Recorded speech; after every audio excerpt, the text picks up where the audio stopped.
back then, yeah. Those were simpler times, I think. I just feel like we may be going back to that, by the way. But in a way, good, because when I read things like the foundations of capitalism are shattering, I'm like, maybe we need that. Maybe we need some time where we're walking around with a donkey with pots clanging on the sides.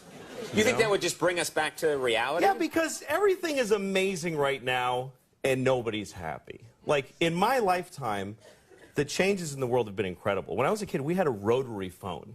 We had a phone that you had to stand next to, and you had to dial it. Yes. You realize how primitive? You're making sparks in a phone, and you actually would hate people with zeros in their numbers because it was more, like, oh, this guy's got 2 zeros. Screw that guy. Why do I want to?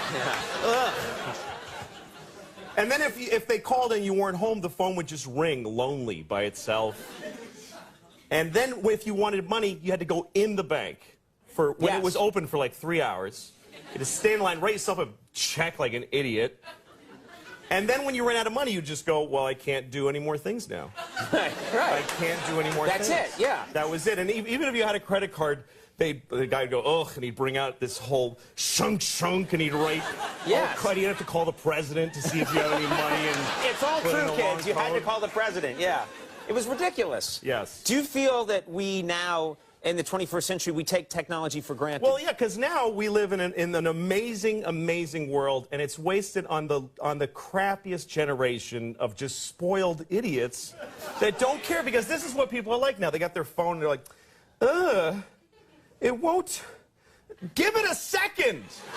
It's going to space. Can you give it a second to get back from space? Is the speed of light too slow for you? Yeah.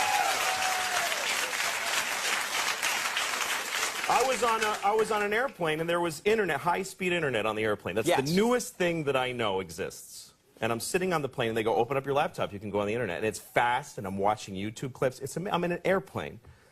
And then it breaks down, and they apologize, the internet's not working. The guy next to me goes, this is bull.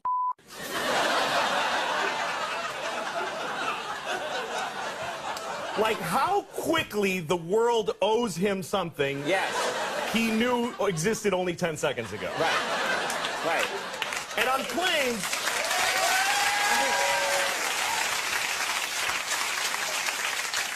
flying is the worst one, because people come back from flights and they tell you their story.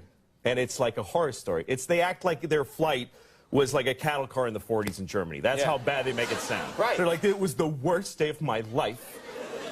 First of all, we didn't board for 20 minutes. Right.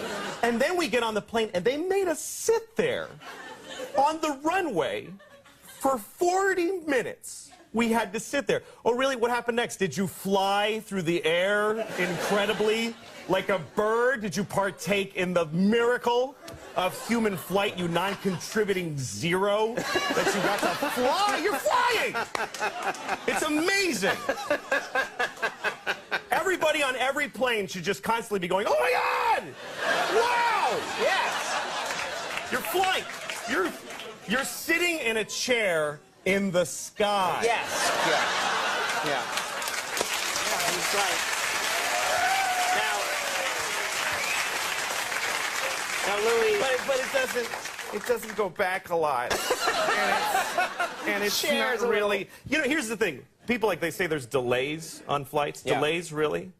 New York to California in 5 hours. That used to take 30 years to do that. And a bunch of you would die on the way there and have a baby. You'd be a whole different group of people by the time you got there. Now you watch a movie and you take a dump and you're home. Yeah.